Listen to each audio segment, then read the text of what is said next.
بسم اللہ الرحمن الرحیم۔ پاک پتن شہر کے پیر کریاں کے علاقے میں بہت ہی افسوسناک واقعہ پیش آیا ہے۔ ایک 80 سالہ بزرگ جن کا نام پیر بخش بتایا جا رہا ہے، ان کے اوپر تشدد کیا گیا۔ تشدد کرنے والی ان کی سکی اولاد ان کا سکا بیٹا ہے، اور بیٹے نے اپنے باپ کی بہت زیادہ تذلیل کی، بہت زیادہ حد تک امیز جملے کسے اور تشدد بھی کیا، اور گالم گلوچ بھی کی، اور اخلاق سے گری ہوئی باتیں بھی کی۔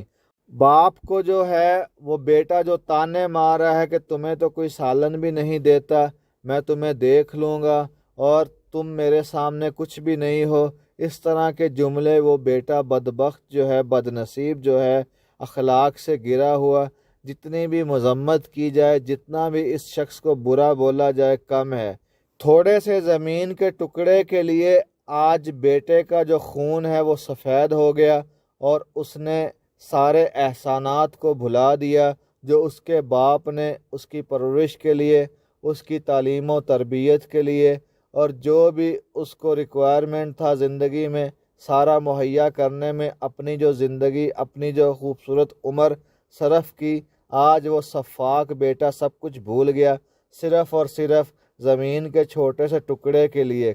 آج وہ لوگ بدبخت ہیں جو اپنے والدین کی خدمت نہیں کرتے، وہ لوگ بدبخت ہیں جو اپنے والدین کو بڑھاپے میں پاتے ہیں تو ان سے دعائیں نہیں لے سکتے۔ ہمارے پیارے نبی حضرت محمد صلی اللہ علیہ وآلہ وسلم خطبہ دینے کے لیے ممبر رسول صلی اللہ علیہ وسلم پر تشریف لے جا رہے تھے۔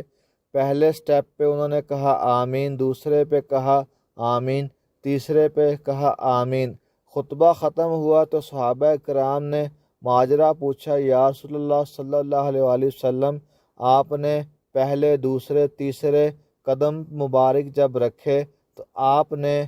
آمین کہا، اس کے پیچھے کیا ماجرا تھا؟ آپ صلی اللہ علیہ وآلہ وسلم نے فرمایا کہ جبرائیل امین آئے ہوئے تھے، انہوں نے میرے سامنے کہا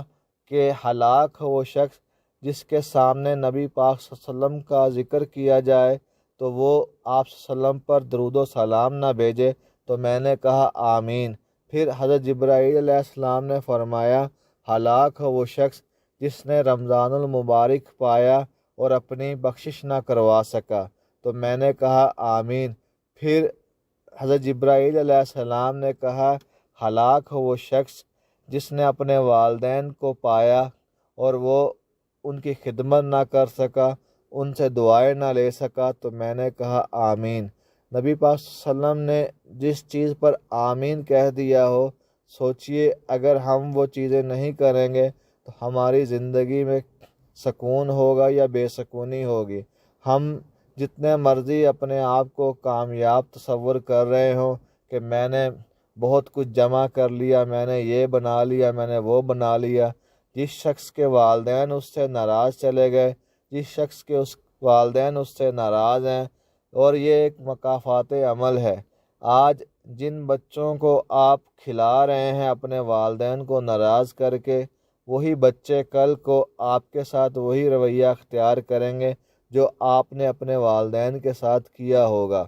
ایسا ہرگز نہیں ہے کہ آپ اپنے والدین کا دل دکھائیں اور کل کو آپ کے بچے آپ کی خدمت کریں گے، ایسا ممکن ہی نہیں ہے۔ بھلے آپ ان کو دنیا کے جتنے مرضی بڑے بڑے انسٹیٹیوٹ میں پڑھانے کے لیے بھیج دیں، اچھی تعلیم و تربیت کر دیں، لیکن جو والدین کا نافرمان ہوگا، اس کی جو اولاد ہے وہ کبھی بھی فرما بردار ہو ہی نہیں سکتی۔ یہ ایک عمل ہے جس سے آپ کو ضرور گزرنا ہے۔ اور شرک کے بعد اللہ تعالیٰ نے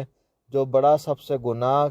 جس کا ذکر کیا جاتا ہے زیادہ، وہ والدین کی نافرمانی ہے۔ اس سے بچیے، اپنے والدین کو ناراض نہ کیجیے، اور والدین جو ہوتے ہیں وہ کبھی بھی اولاد کے حق میں اولاد کے لیے دشمن نہیں ہو سکتے، اولاد کے ہمیشہ تا حیات